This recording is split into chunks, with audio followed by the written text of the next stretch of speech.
Tonight on That's Dark. Her pace picks up as she walks down the streets of Whitechapel. She hears the steps behind her. Why did she come out tonight? She knew it was not a smart idea, but she needed a little bit of money to lay her head. Her breath quickens as she goes a little faster. The steps behind her quicken as well. Is this it? Is this it for her? Is she done? Is she going to be the next victim of Jack the Ripper?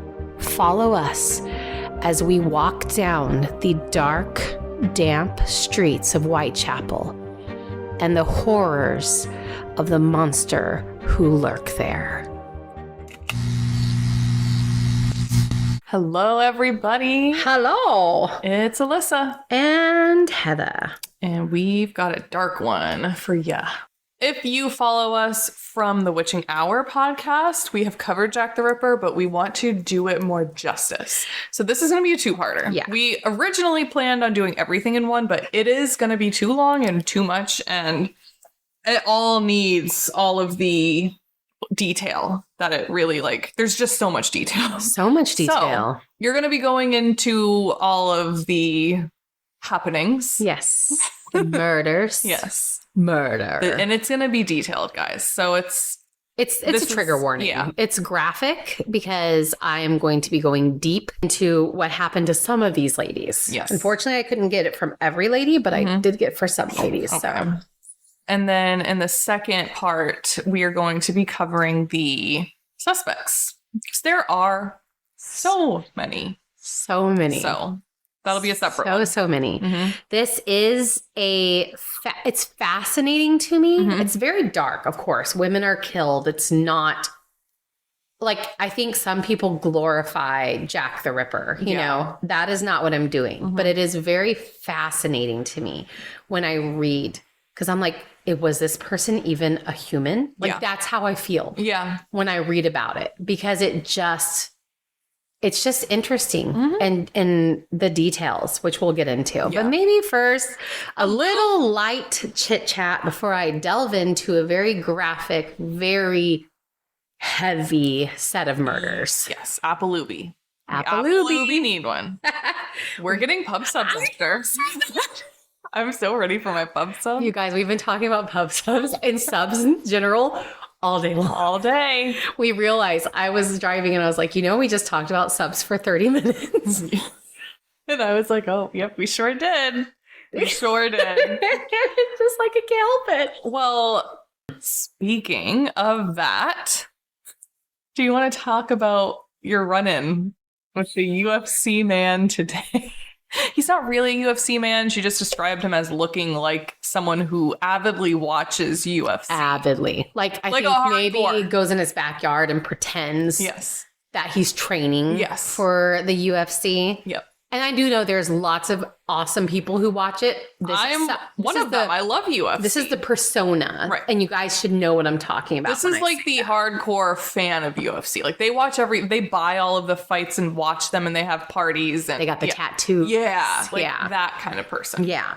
So I was taking my son's registration paperwork and mind you guys, just to set it up, I am literally in a black slouchy shirt.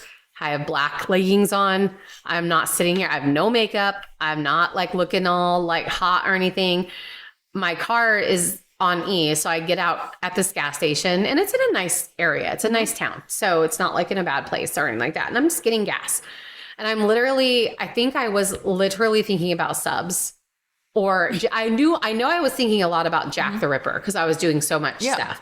So I was pumping gas and I was just kind of staring. And I sent Alyssa a picture because I knew I was squinting because I didn't have my sunglasses on. And I'm just kind of staring, but I'm not focusing on anything. All of a sudden I see waving and I snap up and there's a guy that's parked in front of the gas station. He's waving at me, smiling. And I was and I looked surprised. And then I think I looked rather angry because I scrunched because I'm do I know this guy? And then he was like, were you staring at me? And I was like, oh no. Because at first I thought he was he seemed happy, but I was like, oh no, does he think something's wrong? So I was like, no, sorry. I just stare off. And I was just thinking of like, you know. As one does when they're pumping gas. And then he was like, oh, well, you sure you weren't staring at me? You're a pretty lady. Can I get your digits? Your number? And I was like, oh, and I was still polite and said, oh, I'm so sorry, I'm married. And then he was like, looked literally offended. And then he was like, dumb bitch. And got in his car. And I was like, how dare you, what? Heather? How dare you be married? How dumb of you. Like, what in the hell, dude? What in the hell? The whole thing was bizarre.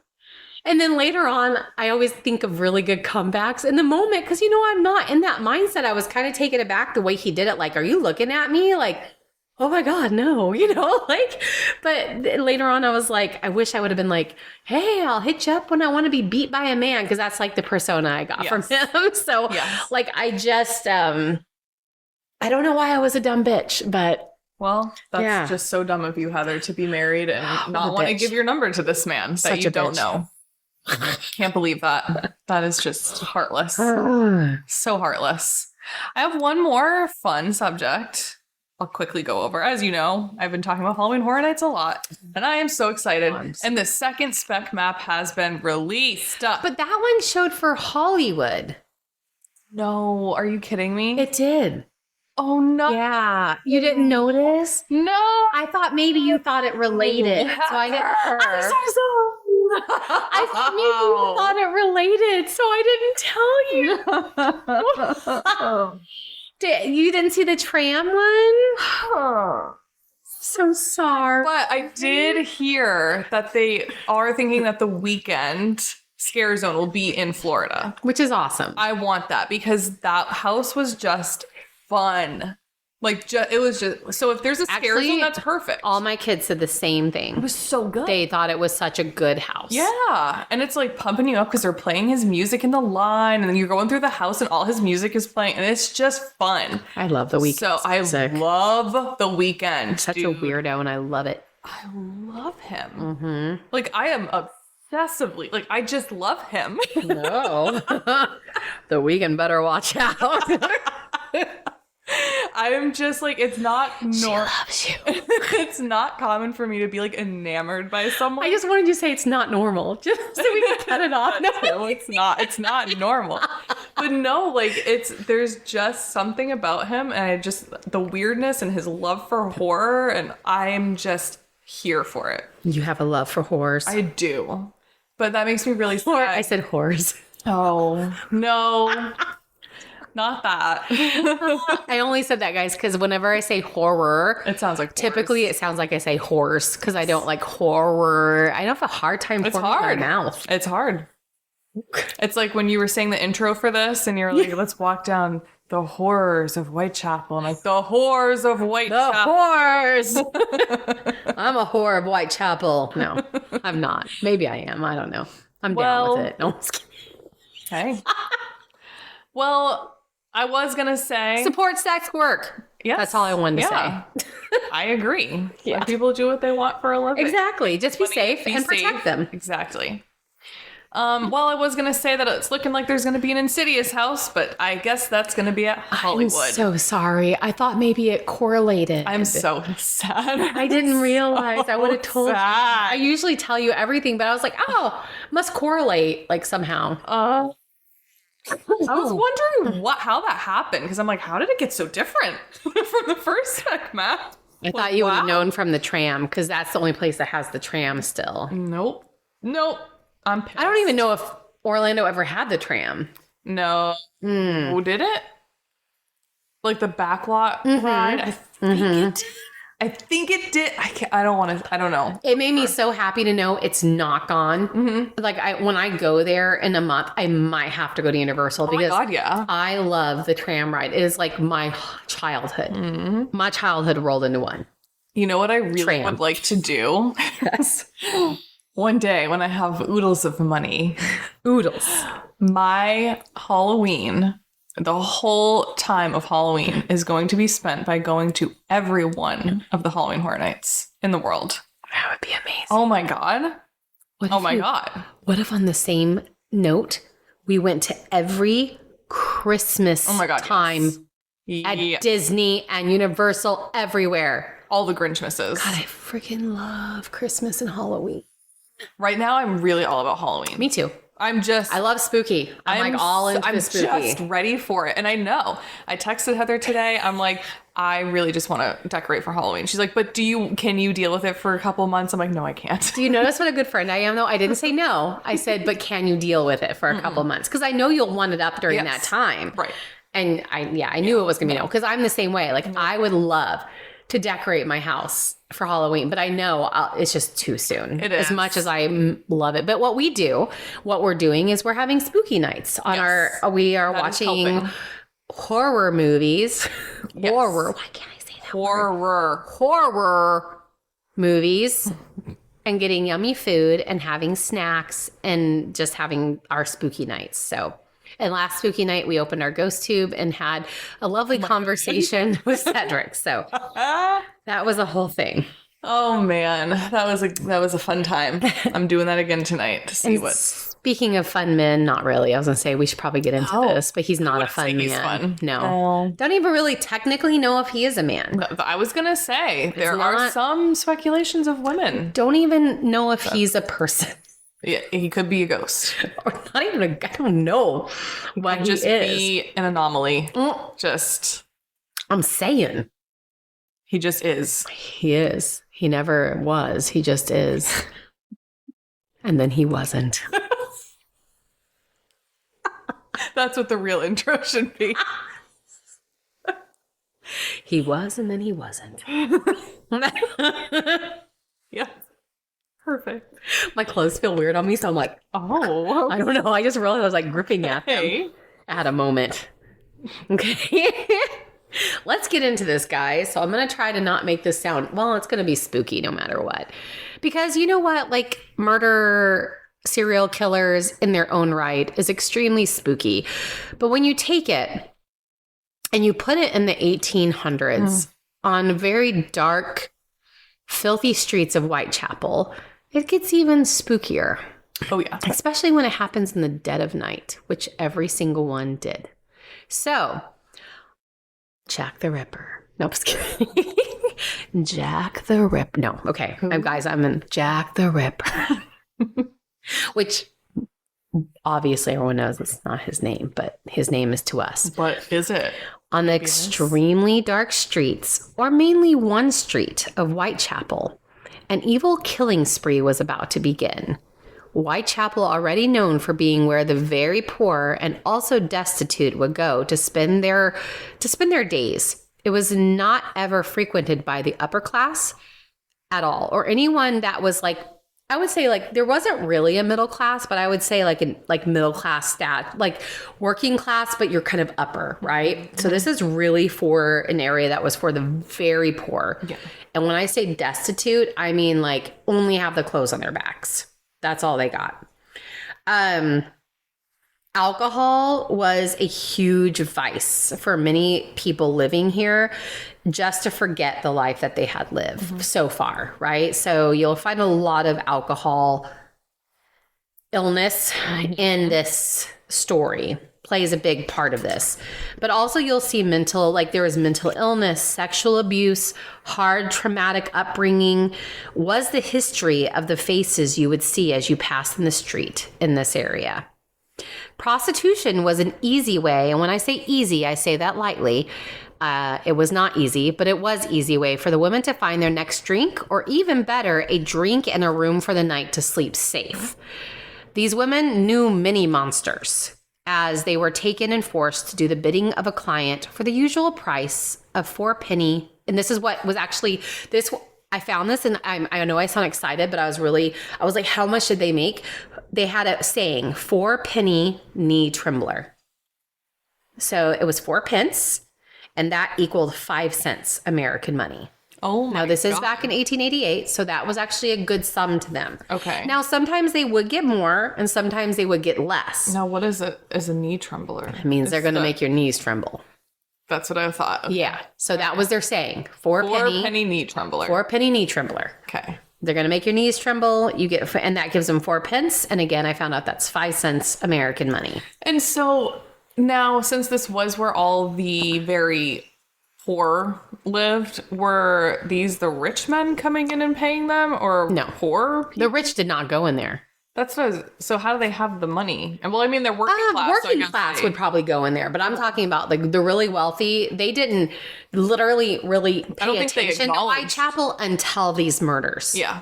They didn't. They didn't understand what these people were living in Wow. until these murders came out and it hit all the papers.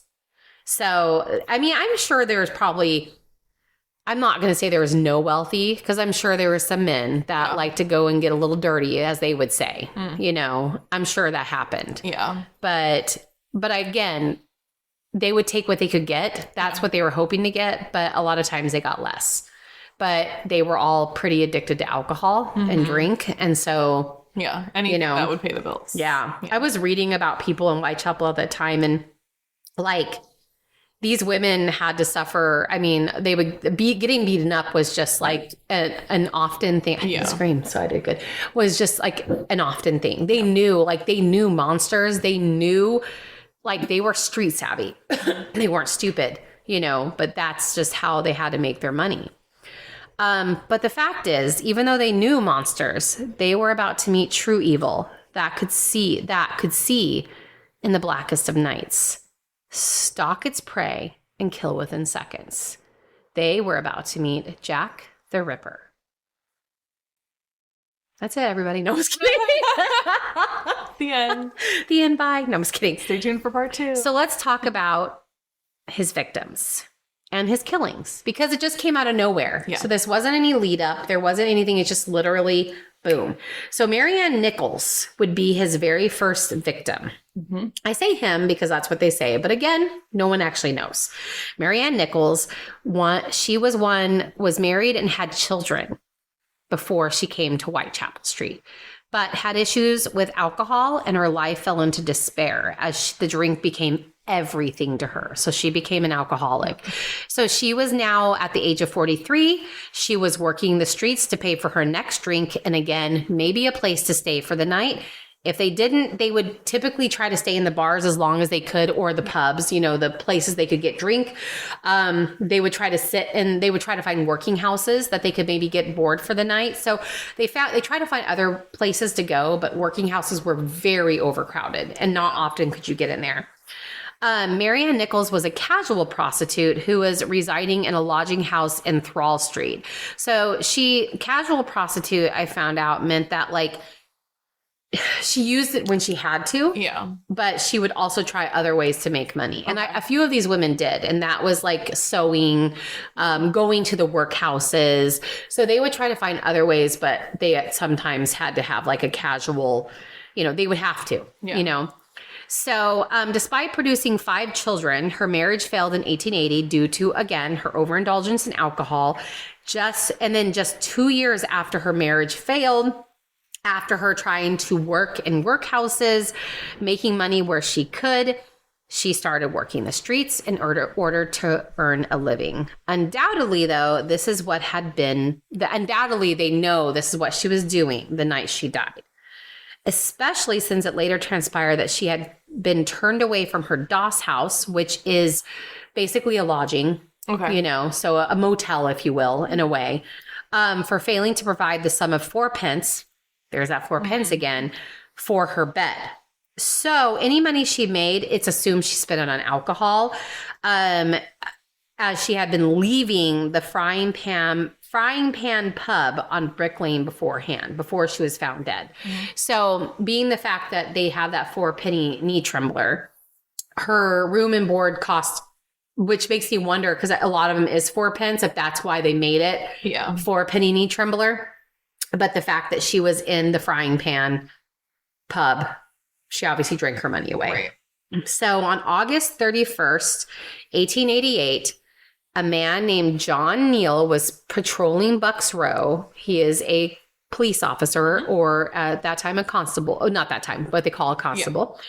Yeah. A gloomy street. Whoa, what happened? Okay, a gloomy street in Whitechapel for what must have been the upteen time on the wet, dreary night of 31st of August. As he approached a stable yard next to board school, he noticed the body of a woman laying on her back. Upon closer inspection by the light of his lamp, he found that the woman's throat had been cut.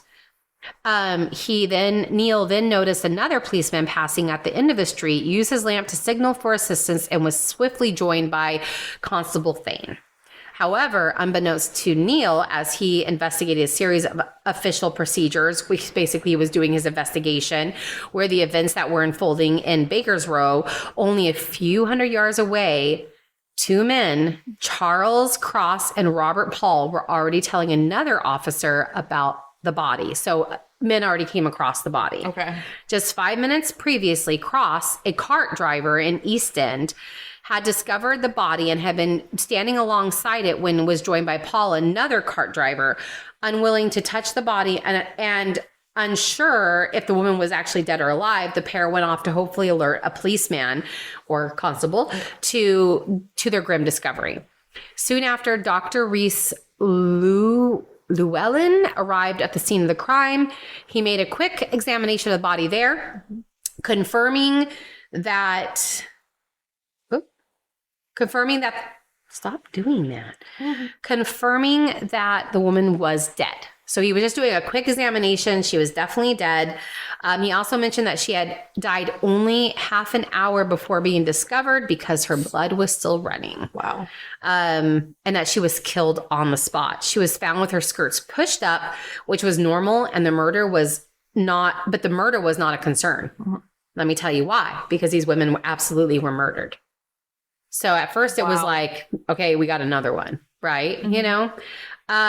They thought that she just had her throat slit and that after that, so they took her to the coroners to get looked at, and that's when it got a little bit more concerning. But they literally were like, "Oh, she just had her throat slit. Oh, just a slit of the throat. Nothing to look at here." Also, something I found interesting that I didn't know before is they had all of their stuff taken off their bodies. And I didn't know, like their belongings. Oh, because they would travel with their personal belongings. So typically, they would find them murdered. They would have something, but they would have like any money they had, anything they had was removed. So I'm like, was Jack trying to make it look like a robbery? So the Whitechapel Workhouse Mortuary, where a more detailed examination was carried out the next morning by Llewellyn, the doctor's post-mortem revealed several injuries. And this gets a little bit detailed, not as gruesome as later, including 2 deep cuts to the throat, both of which had penetrated down to the spine. The first cut was approximately 4 inches long, and the second was approximately twice the size, 8 inches long. In the length, it stretched from ear to ear, deep enough to sever the large artery. The cuts were framed by 2 small bruises to both sides of the jaw that were not unlike the impressions left by recent pressure of a thumb and finger, suggesting that the killer held the woman's throat prior to slitting it twice. There was also a number of abdominal injuries thought to have been made with the same instrument, a strong bladed knife. 1 deep hacking gash had jaggedly torn the left side of the lower part of her abdomen as far as up as the sternum or breastbone. So we're going all the way up from her abdomen. I know that. And so this was leaving the intestines exposed. Similar cuts were found on the right side of the torso, including further slashes across the abdomen. But no internal organs had been removed from the body by the murderer. Initially, based on the visible injuries and mutilations, Dr. Llewellyn believed that the killer was left-handed and had attacked the victim from the front. The doctor would later express doubts about his original assumptions, as the throat wounds would have also been consistent with right-handed killer attacking from behind. After the post-mortem, Dr. Llewellyn concluded that the murderer must have had some rough anatomical knowledge. and that the wounds would have been the work of, and that the wounds looked like it was the work of a single killer, taking only a mere 4 or 5 minutes, he said, for them to inflict this. Oh my God.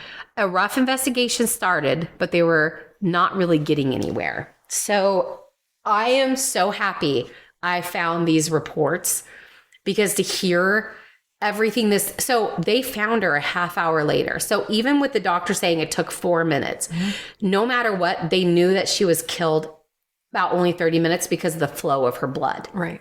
So no matter what, at most, because once they got the doctor, it's half hour. The men had to go get the doctor. So it had to have been minutes that he performed this. Now, I do think it was from the front. I don't think he came from the back. I think that he picked these women up, and this is my assumption. I think he picked them up, and he liked to see everything that went on with them. So it's just my assumption. So, but either way, again, if it was front, it was left hand. If he came from behind, it's a right-handed cut, which I think is interesting to know. So the coroner of the Southeastern Division of Middlesex, a flamboyant character by the name of Wynne Edward Baxter, criticized the police for not seeing the mutilation to Nichols' abdomen before her body was removed for examination. He also condemned the lack of adequate facilities at the mortuary.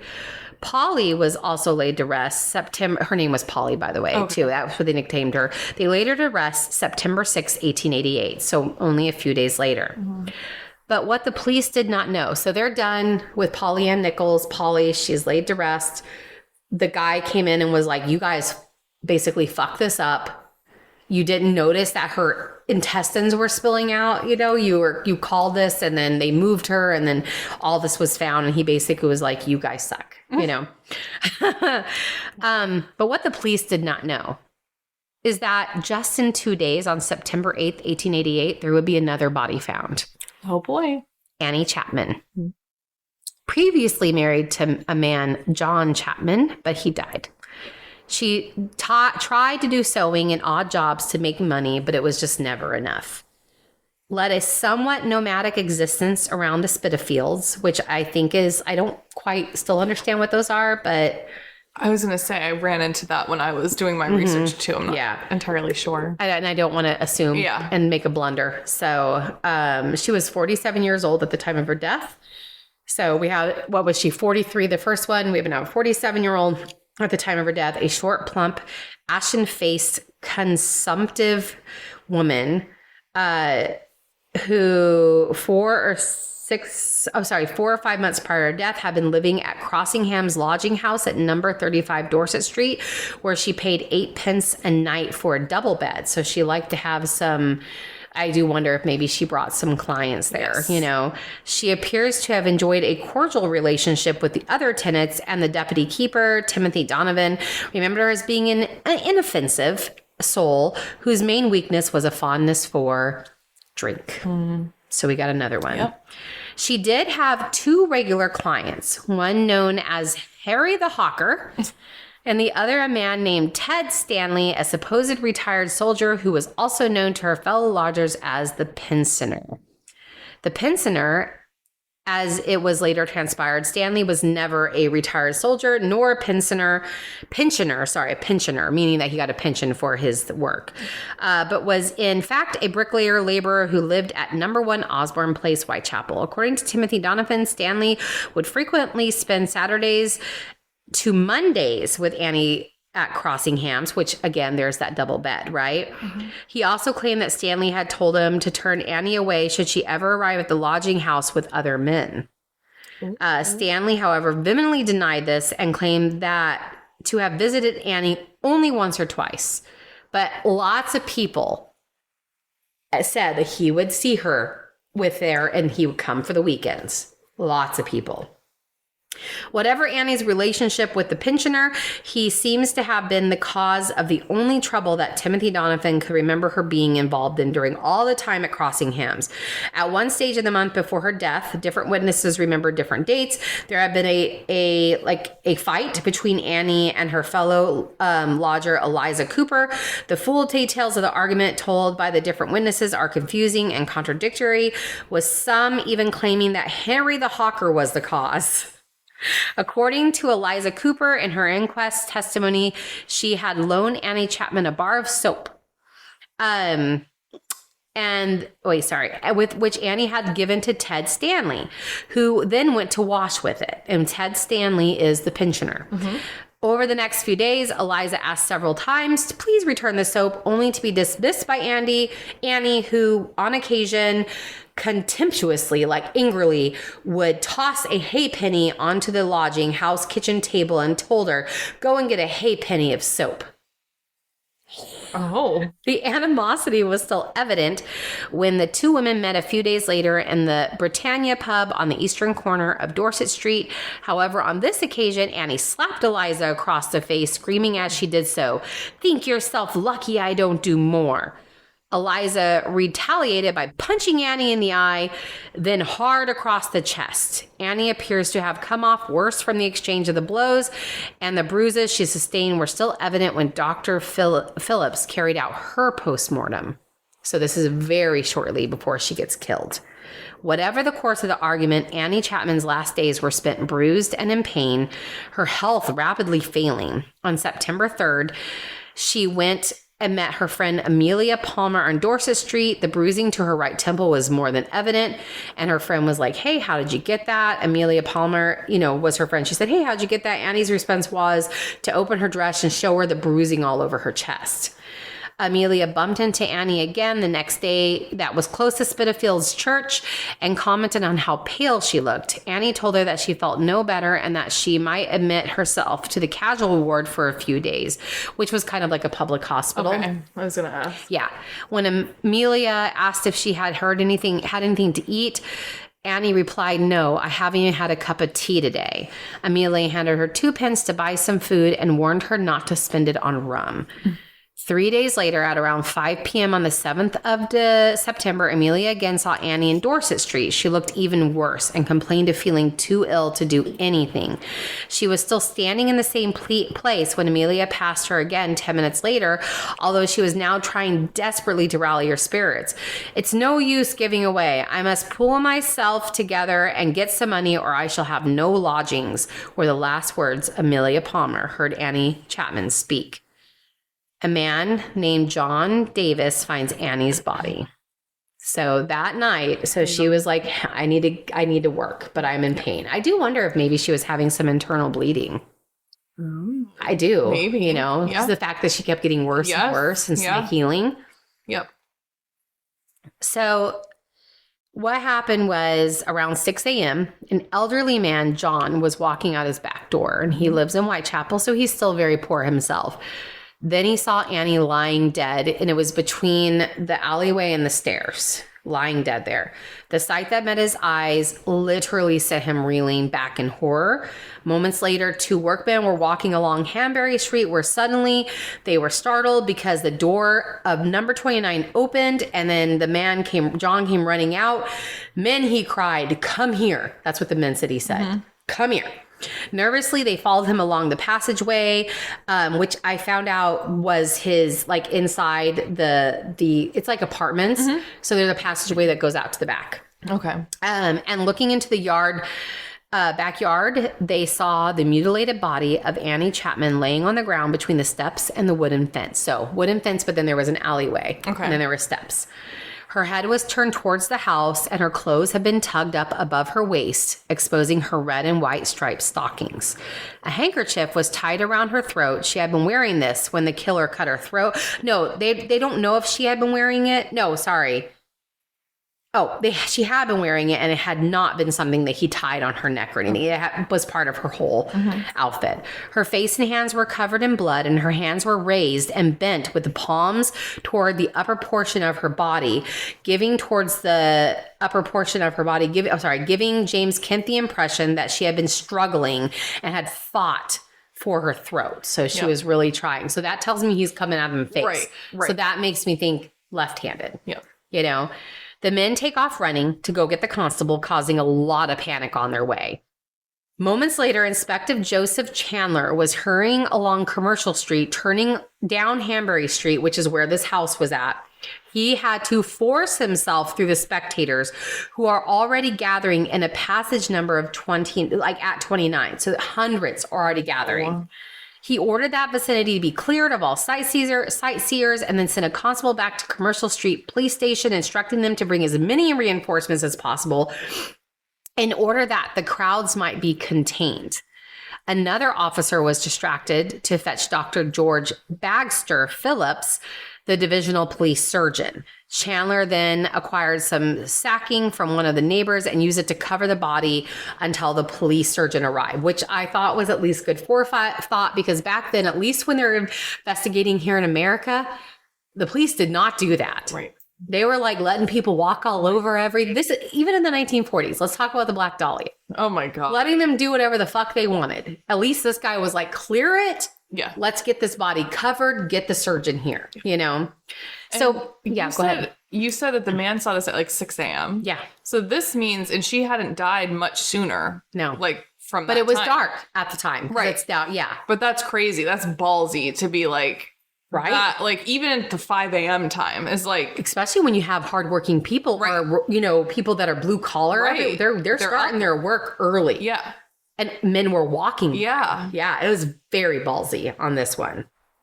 By the time Phillips arrived at around 6:30. So all this went down at 6 a.m., but the police gathered quickly, got there at 6:30. The crowd was still gathering and was already now several hundred strong. Oh my God. Casting a glance down at the body, it was more than obvious to him that the woman was beyond medical help. You know, he had to come and, you know, say, okay, we can't help her. Yeah. So the testimony at his inquest, so when they brought him up, was the left arm was placed across the left breast. The legs are drawn up, the feet resting on the ground. So up. Okay. Right? And then out. All right. So, because it's obviously not going to stay up. Yeah. It's going to be full, but her feet were resting on the ground. The face was swollen and turned on the right side. The tongue protruded between the front teeth, but not beyond the lips. The tongue was evidently much swollen. The front teeth were perfect as far as the first molar, top and bottom, and very fine teeth they were. That's what he said. Okay. The body was terribly mutilated. The stiffness of the limbs was not marked, but was evidently commencing. So it was just starting to stiffen. Okay. So maybe he killed her a little earlier. Yeah. Okay. He noticed that the throat was basically cut very deeply, that the incisions through the skin were jagged and reached right round the neck. So all the way around the neck. Yes. On the wooden paling between the yard in question and the neck, smears of blood corresponding where the head of the deceased lay were to be seen. These were about 14 inches from the ground and immediately above the part where the blood from the neck lay. Later that day, the postmortem would reveal that the killer had deftly cut out Annie Chapman's womb and had gone off with it. So he took it. Oh my God. Yeah, it's gone. But at that hour of the morning, there was little more that Dr. Phillips could do at the scene. So having pronounced the woman dead, he ordered that she removed to the Whitechapel Workhouse Infirmary in Eagle Street. That was all they found out as listening to the orders. This is what's horrible. This is where it gets a little. So they told when the doctor had him taken away, he said, do not touch this body. I'm going to get there, because he had to finish up things. He's like, I'm going to get that. The nurse did not read his orders and cleaned the body, washed her from top to bottom. And so the autopsy was a little hard to perform. But the things that they did notice was her stomach was cut like the other one, but her throat was cut all the way around. and that her womb was removed, nowhere to be found. So her uterus, gone, nowhere to be found. Yeah. Yeah. Is she the only one that had her womb removed? No, So he did this to all of, okay. Well, not all of them. The first one didn't have anything removed. Okay. So I almost feel like that was his first. Like, I know they say it wasn't his first, but the way he did it, because it kind of escalates. The first of this kind. Of this kind. Yeah. Yes. Of this kind. I think that was his first. And then it like escalates and escalates and escalates. Yeah. As it does. Yes. With serial killers. Right.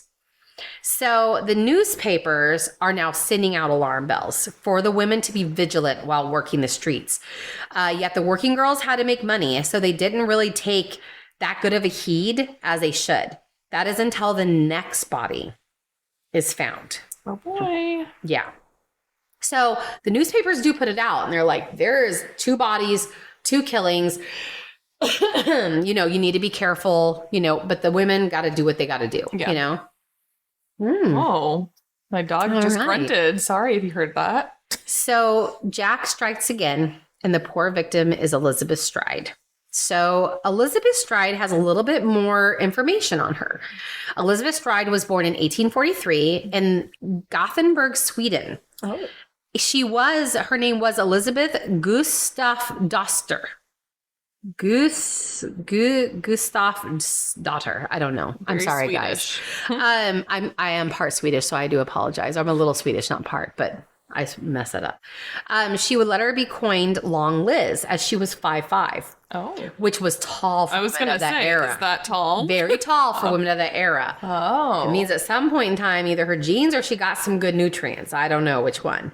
But Liz was considered to be very beautiful, with dark curly brown hair and light gray eyes. Her family were farmers, so her upbringing in Sweden didn't come with much money or opportunity. As a teenager in Sweden, she worked in domestic service and topped off her income with sex work. But honestly, like in Sweden and then all those, it wasn't a big deal. Yeah. It wasn't. Right. You know, we know from Swedish records that in her teens, she was treated for venereal diseases. In her early 20s, Liz had a stillborn baby. Sadly, early trauma was an integral part of Liz's life and likely influenced her to move to London and the troubles that come later. So in 1864, Elizabeth's mother died. A few years later, in 1866, Liz moved to London. She soon met and married a carpenter, John Thomas Stride, who is 22 years older than her. I do want to backtrack because there was some things I read. I didn't necessarily read it out, but I think her father might have abused her. And when her mother died, I think she took off. Yeah. Yeah. I got the, when they're talking about her relationship with her father, pretty sure he was doing things to her. Yeah. Yeah. Big age gaps were not uncommon as women looked for security in marriage. They lived in Poplar, right next to Whitechapel, and just as poor in this era. So it was still really poor, but they also ran a coffee shop. So they did have some income. That's cool. In 1874 to 75, their marriage started to crumble and they sold the coffee shop and said goodbye to a steady income. This is where Liz began her path towards becoming one of Jack the Ripper's victims. She descended into poverty after losing the security of her husband. Her husband left. I don't really know what happened between them.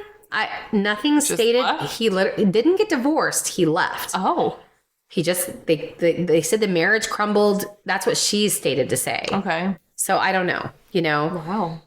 Elizabeth Stride, she was shacked up with a dock laborer named Michael Kidney because she was really pretty. I feel like she got herself secured some men, you know, to take care of her. But unfortunately, he was abusive and a drunk, and proved by the police records that Liz and him both drank heavily. And they said most likely she was drinking this heavy because she wasn't always a heavy drinker, but to deal with her miserable life. But Michael was definitely a heavy drinker and he was abusive. So Liz and Michael would break up. She would move to a lodging house on Flower and Dean Street. It was another notorious slum, not unlike the other ones we heard of, Dorset Street. And they inevitably would get back together. Michael and her would get back together. You know, that lovely little cycle of abusers. At one point, she charged Michael with assault. and then dropped the charges. Oh. Michael allegedly once tried to padlock her in the house so she couldn't escape. Also during this time, Liz was in court multiple times for drunken disorderly conduct and use of obscene language. Good God, I would be in trouble if I couldn't say cuss words. Oh, that wouldn't go over well for you. Nope.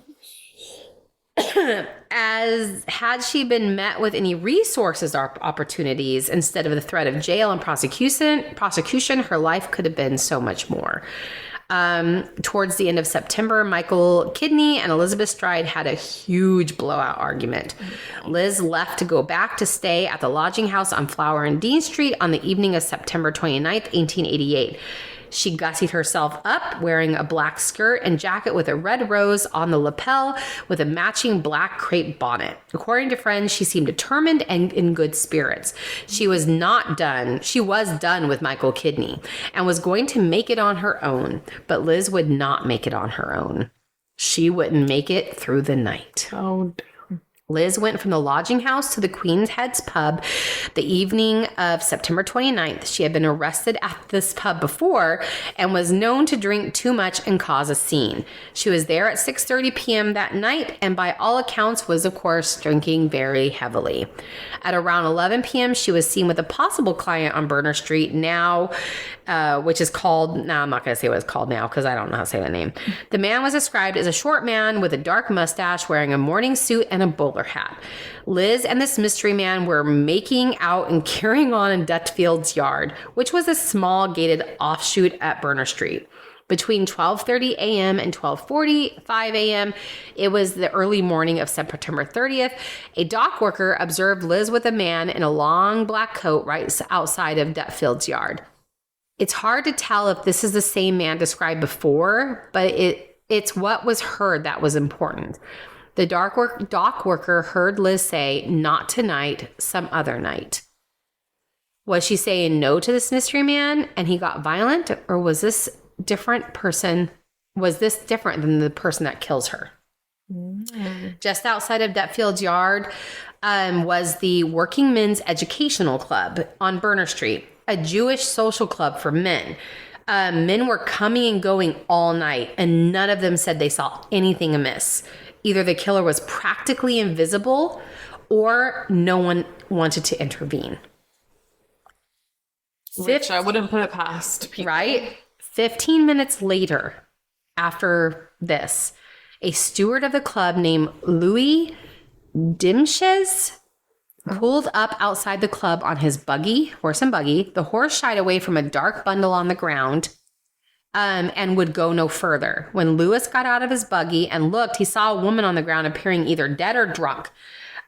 He couldn't see really well because it was so dark. But where was I? Hold on. But he ran back inside and got a candle, and he told the men, and the men came out to see, who was, out there. And when they held it up, they saw that it was the bloody body of Elizabeth Stride. So he got down, he had other men. Liz's throat was slashed with blood still flowing, not starting to flowing from the wound as the men swarmed around her. She was laying in the dark corner of Dutfield's yard, tucked away from the activity of Berner Street. Since blood was flowing so avidly, her heart was probably still pumping. Oh my God. She likely could not have been saved, but what does this mean is that Lewis likely interrupted the killer. Her carotid artery was severed by a deep 6-inch gash across the throat. Her cause of death was reported as violent hemorrhage from severance of blood vessels in the neck by a sharp instrument. Murder against person or persons unknown.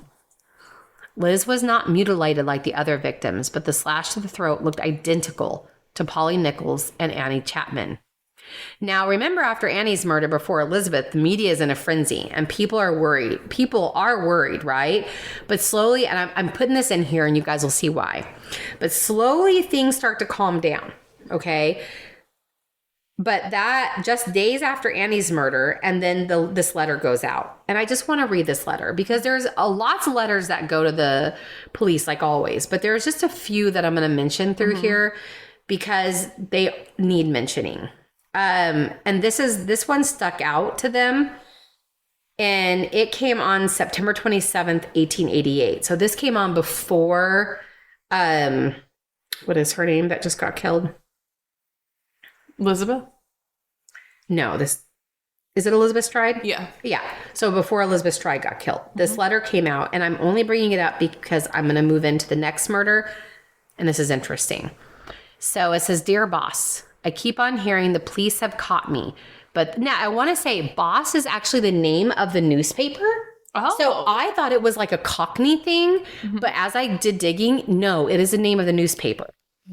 "I keep on hearing the police have caught me, but they won't fix me just yet. I have laughed when they look so clever and talk about being on the right track. That joke about leather apron gave me real fits. I am down on whores and I shan't quit ripping them till I do get buckled. Grand work the last job was. I gave the lady no time to squeal. How can they catch me now? I love my work and want to start again. You will soon hear of me with my funny little games. I saved some of the proper red stuff in a ginger beer bottle over the last job to write with, but it went thick like glue and I can't use it. Red ink is fit enough, I hope. Ha ha. The next job I do, I shall clip the lady's ears off and send them to the police officers just for jolly. Wouldn't you? Keep this letter back till I do a bit more work, then give it out straight. My knife's so nice and sharp, I want to get to work right away if I get a chance. Good luck. Yours truly, Jack the Ripper." Don't mind me giving the trade name. P.S. Wasn't good enough to post this before. I got all the red ink off my hands. Curse, and no luck yet. They say I'm a doctor now. Ha ha. So he gave himself the name Jack the Ripper. Whoever wrote in, yep. Whoever this was, if it was him. Which I know where you're going with the next one, which I know it seems like it would be him with the little foreshadowing he gave. Yes. In the letter. Now, this letter was put out to everybody. So I don't know if this was him or if the real Ripper saw it and was like, cool. True. I don't know.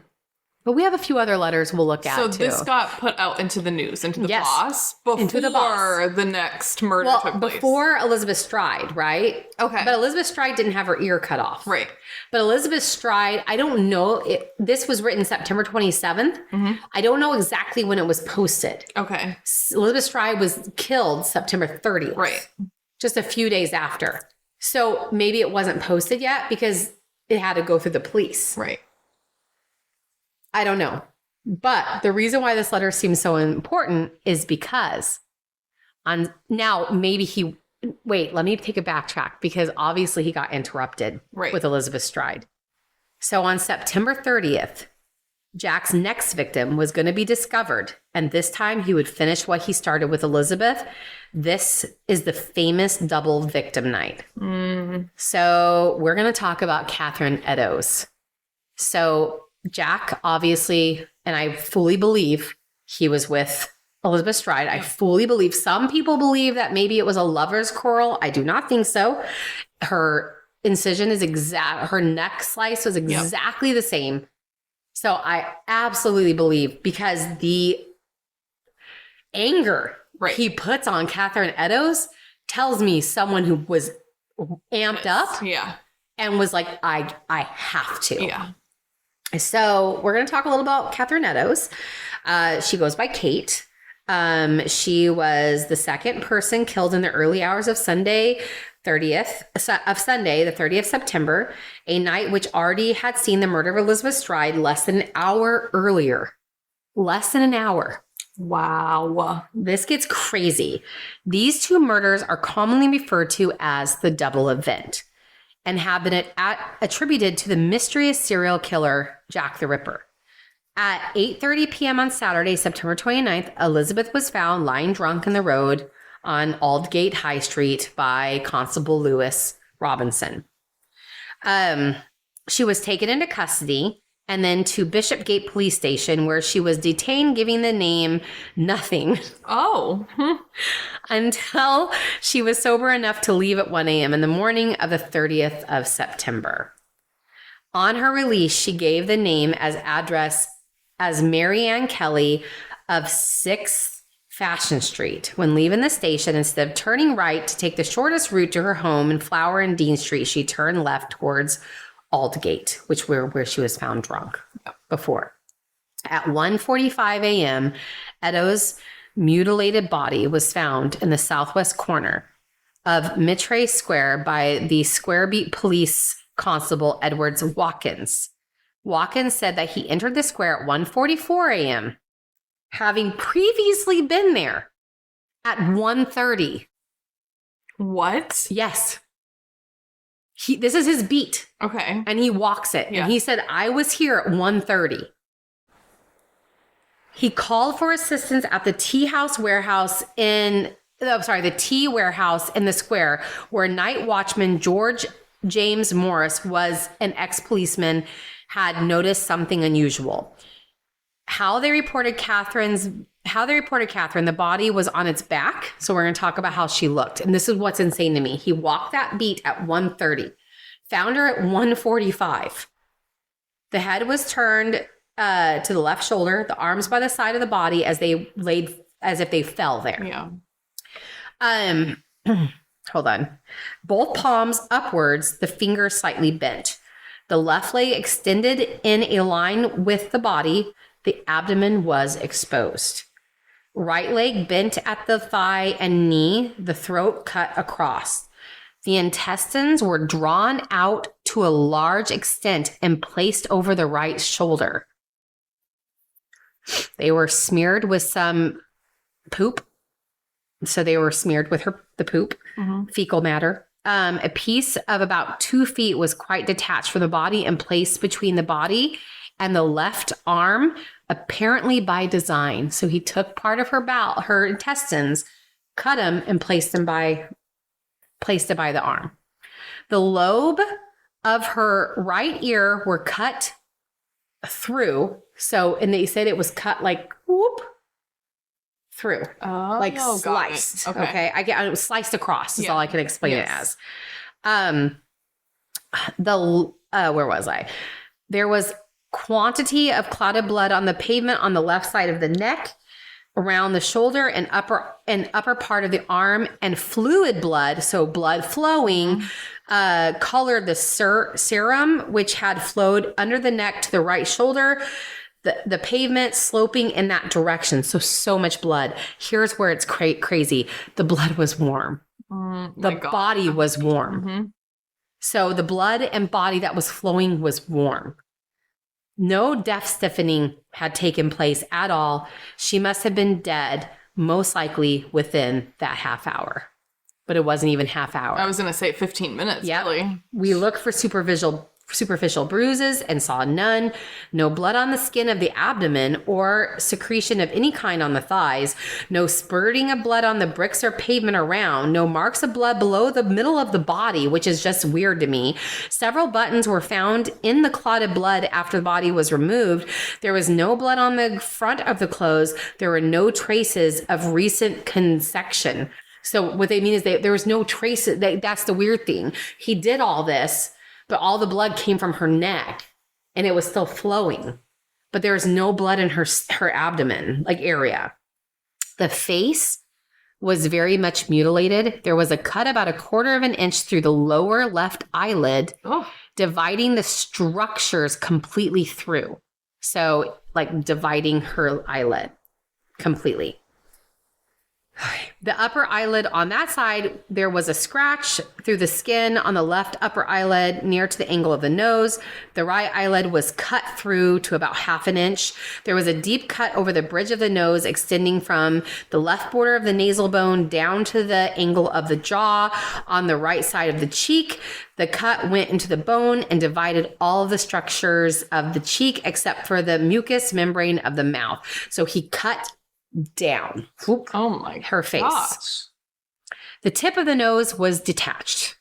So he cut the tip of her nose off. That's how it was described. Straight through the top down to the bottom, detached. From the bottom of the nasal bone to where the wings of the nose join and the face and to the face. A cut from this divided the upper lip and extended through the substance of the gum. So it went down and then he went down. Okay. through her gums. Ugh. So he cut and then sliced down through. Damn. So if you guys can understand, he like cut off her nose and then went down like with the tip of the knife, cut into the top of her gums and went down to her teeth. God damn. Yeah. About a half inch from the top of the nose was another cut. There was on the right angle of the mouth as if the cut with the point of the knife. The cut extended in an inch and a half parallel to the lower lip. There was on each side of the cheek a cut which he peeled off the skin, forming a triangular flap about a half inch. So he like cut and then peeled back a triangular on each side of her cheeks. What? So he cut a triangle and then peeled that skin back. Okay. Yeah. Where was I? There was abrasions, blah, blah, blah. The throat was cut across the extent about 6 or 7 inches, which is his go-to. Yeah. A superficial cut commented about an inch and a half below the lobe, and about 2.5 inches behind the left ear, and extended across the throat to about 3 inches. So there was another cut that was like here below her ear. It started, but then the actual cut was this. So he really does that. If you notice on a few of them, he does a few like cuts with the throat. Yeah. Let me see here really fast. The larynx was severed below the vocal cord. All the deep structures were severed to the bone. The knife markings also hit the vertebrae and the cartilages. So he went through again to the spine. The blood vessels contained clot because they obviously started clotting. All these injuries were performed by a sharp instrument like a knife. Yeah. Yep. The cause of death was hemorrhage from the left common carotid artery. The death was immediate and the mutilations were inflicted after death, they decided. And that's what I wondered when I heard about the stomach. Yeah. Did so much of her blood pump out so quick because of where he severs them on the throat that there wasn't anything blood, to really, yeah, that's what I'm thinking, you know? So, he also did a cut in, here we go. So then the abdomen, right? The front walls were laid open from the breastbone to the pubic bone. Oh my God. The cut commenced opposite. So it through, the incision went upwards, and then penetrated the skin that was over the sternum. And then he divided it, opening it up. The knife must have been cut. Basically, they're saying that he must have been extremely skilled in his cut, knew the anatomy. The liver was stabbed as if by the point of a sharp instrument. Below this was another incision into the liver, about 2.5 inches. And below this was the left lobe of the liver was slit through and taken. 2 cuts were shown by the jagging of the skin on the left side. The abdominal walls were divided in the middle line. And then again, so basically, I'm not going to read through all this, but he cuts her, peels her open, goes in, stabs her liver, and then takes a section of it. Oh. Yeah. Doesn't. Okay. Yeah. Yeah, it's very, very strange. Let me see. I'm trying to get, and then he also took 2.5 inches of her lower rectum, and those were not in the scene. They were missing. So he did a lot of stuff with this, but he also took her earlobes. So that's what I want to talk about. He took her earlobes. He did a lot. I mean, literally looked like he was just in there, but it was so quick. That's why it's so weird to me. Because then, sorry, I wanted to get to her thigh. Let me find it. 1 second. He got to her thigh, cut it, and then removed skin, took that. What? So he took skin as well. He also took a flap of skin from her groin. It's like he's taking pieces of like mementos for her. Yeah, but that's a lot of mementos, right? Like, but they said again because of the lack of blood, they believe that all this was done after death, and that the cut was made by someone on the right side of the body, kneeling below the middle of the body. I removed the content of the stomach and placed it in the jar for further examination. There seemed to be very little in the way of fluid or food, but from the cut and partly digested some food did escape. The intestines have been detached to large extent of the whole body. And then of course they had that one that was laid out next to her. Right kidney was pale, bloodless, with slight congestion of the base of the pyramids, which I guess is in conjunction with drinking. There was a cut from the upper part of the liver. And again, I said that was taken. The gallbladder contained bile. All this stuff is pretty proper, information on what was going on. But the living membranes over the uterus was cut through. The uterus was cut horizontally, leaving a stump of 3/4 of an inch. The rest of the uterus was taken away with some of the ligaments. The vagina and cervix at the womb was left untouched, but yet he took rectum. Okay. Yeah.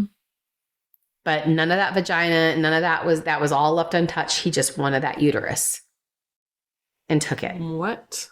Yeah. What the hell? Yeah. Yep. So all this went down and he fashioned some organs. He took a lot of organs. He took her uterus. He took a piece of her liver, cut her nose off, took an earlobe, was missing. Just want to put that out there. So another earlobe was found there. He cut 2 earlobes, Right. one missing, one left there. Thought that was interesting because the herbosity was going to take both earlobes. Right. I don't know if he dropped it Maybe or what. like when he was trying to leave and lost it. Yeah. So I think the one thing said that if this perpetrator had sufficient time, they believe he absolutely would not have nicked because there was a lot of nicks. So that he said that they believe, and this is what's insane. I had to read it twice. He did most of this within 5 to 10 minutes. Oh my God. How? I don't know, but they said that there was a lot of nicks and they believe with his knowledge that he was in a hurry. I think he was pissed. Well, I think he was pissed and in a I wonder if, because obviously the guy patrolling that was there at 1:30 and then again at 1:45, that's his route. Yep. So that tells me Jack knew that. Yep. He must have been watching him. Yep. It's like, okay, I got 15 minutes. Here we go. Yeah. And That's literally crazy. it was like, yeah. It's insane to me. I read that and the amount of stuff he did to her body. Yeah. But then when I read about the doctor saying, but there was a lot of nicks and with the precision of where he was going and how he disemboweled her. And he goes, it spoke of someone who had that knowledge. Oh, yeah. So he was in a hurry. I think he was upset and needed another victim because he was interrupted. Yeah. Had that high going on, was interrupted, was going to take somebody and do what he had to do. So that all happened. And then on October 1st, the newspaper receives a postcard dubbed from Saucy Jackie. Oh. Yeah. And then it was signed Jack the Ripper. So it was received by Central News Agency. It claimed responsibility for Stride's and Edo's murders and described the killing of the 2 women as the double event, a designated nation which has endured. It has been argued that the postcard was mailed before the murders were publicized, making it unlikely that a crank would have such knowledge. So this was actually taken before they said it was, but it was postmarked more than 24 hours after the killings took place, long after details were known by journalists and residents of the area. Police officials later claimed to have identified a journalist as the author of the postcard and dismissed it as a hoax. But they also, and that some historians share that, but they also believe that they did that because they just didn't want to have, this, they didn't want to feel like the murderer was murdering and then baiting them, Now, did they say with this other letter that it was like similar handwriting? Did it note that or no? Didn't note it. Okay. No, but it did come from a postcard and that first one came from a letter. Okay. And Saucy Jackie, I don't know if I see him calling himself Saucy Jackie. No. I mean, he named himself Jack the Ripper. Right. I feel like that was how it would continue. Most people believe that the newspapers just wanted to keep those sales up, right? They were getting good sales, right? And they really wanted to keep the ladies scared on the streets. Yep. So things settled down. Well, now we got 10 days, which he was. So that's 4 in a month. Oh, yeah. All in September. We're talking August 30th. What was it? September 6th, September 8th, September 31st. 2 on the 30th. And now we have 10 days pass. Nothing. So the occupants of Whitechapel start to breathe a sigh, thinking, okay, maybe the killer either moved on or died or, as you said, got put in jail. Maybe he was someone that got taken. They don't know. So life kind of settles back in. As crazy as it sounds, 10 days doesn't sound like a lot to me, but for them, they're like, okay, because of how quick everything happened, they're like, things have gotten a little bit, better. So they all believe that they can let their guard down. And old Jackie Boy is believed that it's all over, right? So little do they know, old Jackie Boy, last victim is going to be found, and the horror is very real and still there. So we're going to talk about Mary Jane Kelly. This generally considered the 5th and final victim, as we know, of Jack's serial killer events, was found dead on November 9th, 1888. Okay. So, because they were October, what time was she there? Whatever. I don't know. If it doesn't pan out, I might not have did the days right. I wrote the 10th, the days in there, so I might not have wrote it right. I was going to say, because that's more than a month. Yeah. So it obviously settled down. Yeah. Well, no, I mean, she was definitely killed in October. Right. Yeah. Okay. So yeah. Oh, so she was killed October. No. Hold on. Let me think. She was found dead November 9th. So that was my blunder because I wrote that in about the 10 days. So we've gone all October with nothing from Jack. Nothing. So we're talking, they definitely settled down. So that makes more sense to me. I wrote the days wrong. They definitely had a settling. And they're like, okay, we've now had, which even is more bizarre to me. Right. But maybe the killing of the last one was just such a rush. It was enough. Well, he also took if he took all of those mementos, he had a lot of things to keep him occupied, I guess. Because he did take a lot. Yeah. Also, he never mailed an heir. Oh. At least now, yet, that I know of. Sorry. Oh. I thought that I know did. Of. Okay. No, not an heir. Oh. So Mary, so she's considered the last of his victim, but do we all know? We don't really know, right? So, but it's nearly impossible to verify that, right? And there's a lot that is not known about Mary Jane, and a lot, even her birth date. Like, there's a lot about her that's kind of a mystery. She went by, so she has a lot of different names. So she's a known prostitute. She's young. Okay. So Mary Jane Kelly is only 22. Oh, wow. So she's way younger than the other ladies were.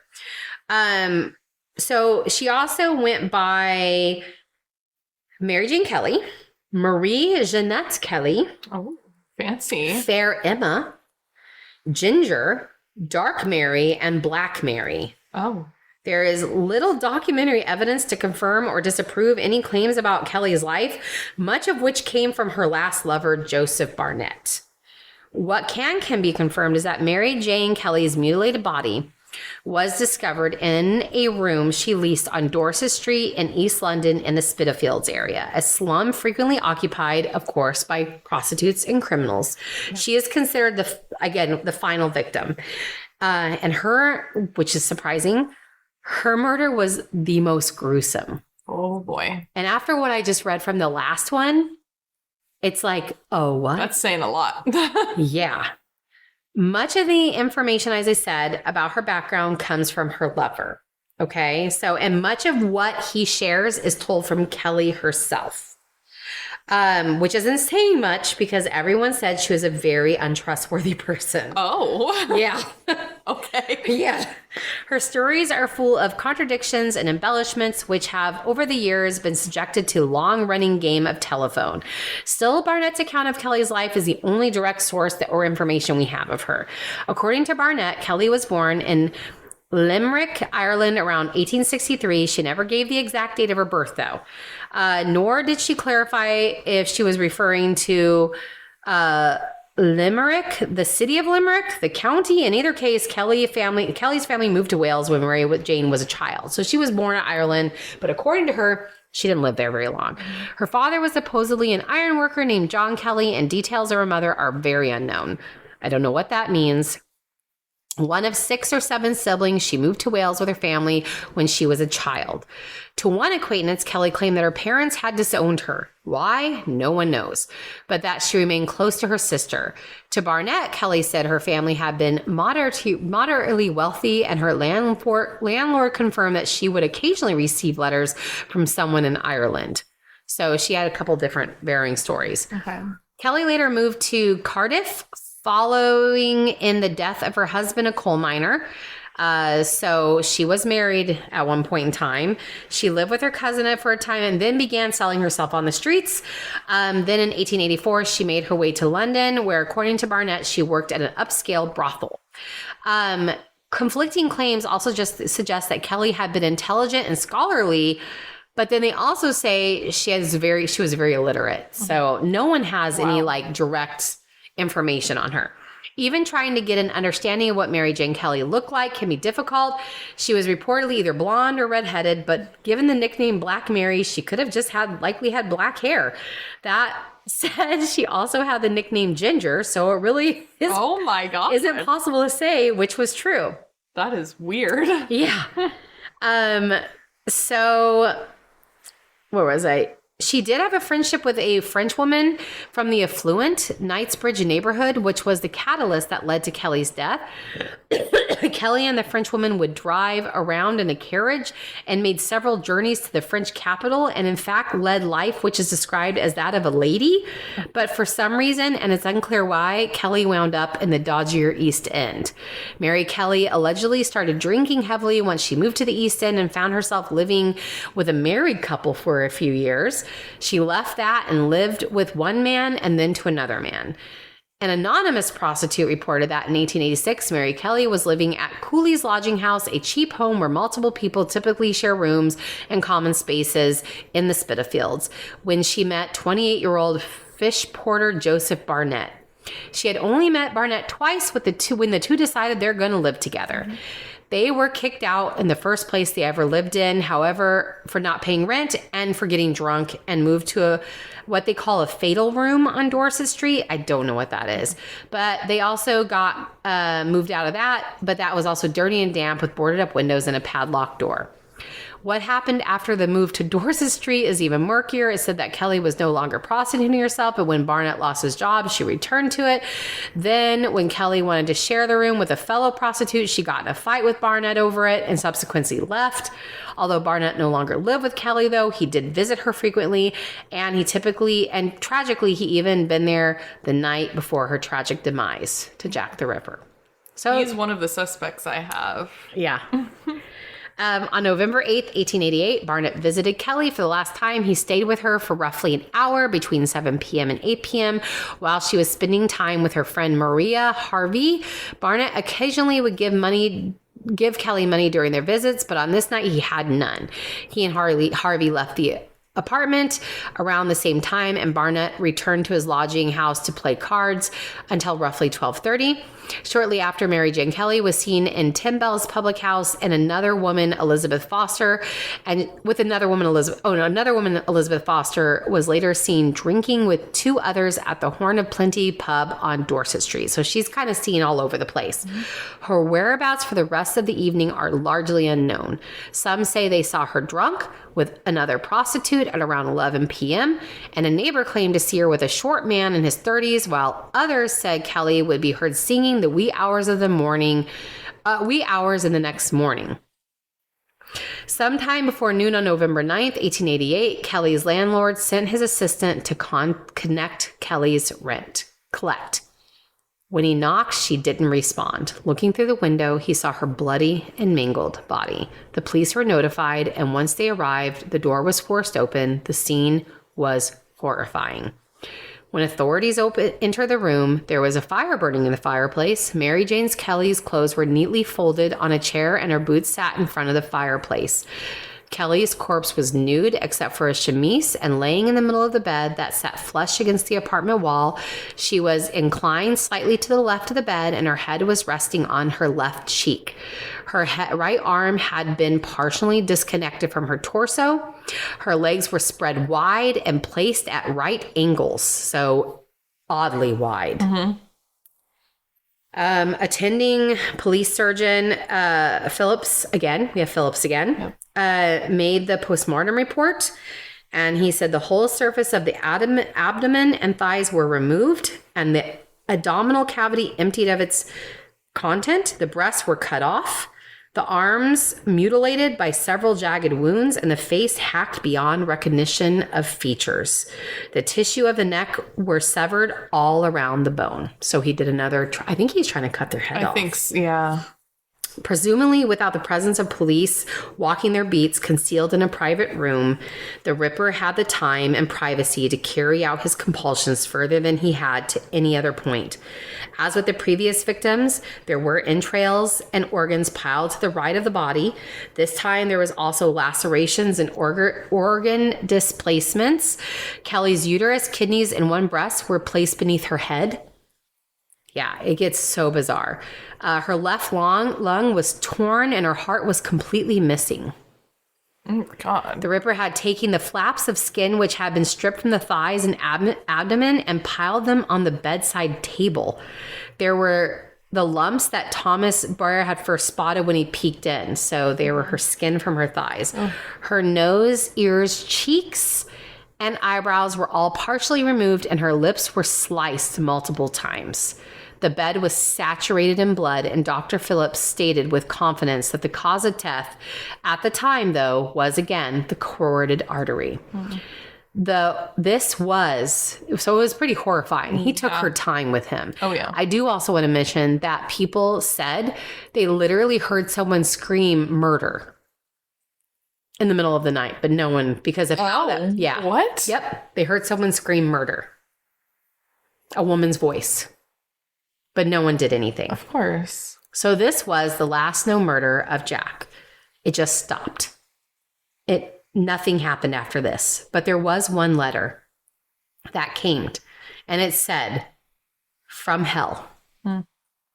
Mr. Lusk." And it went to a Lusk. And it was, I think at the police station, sir, which I'm guessing. "I send you half the kidney I took from the woman, preserved it for you, t'other piece I fried and ate it.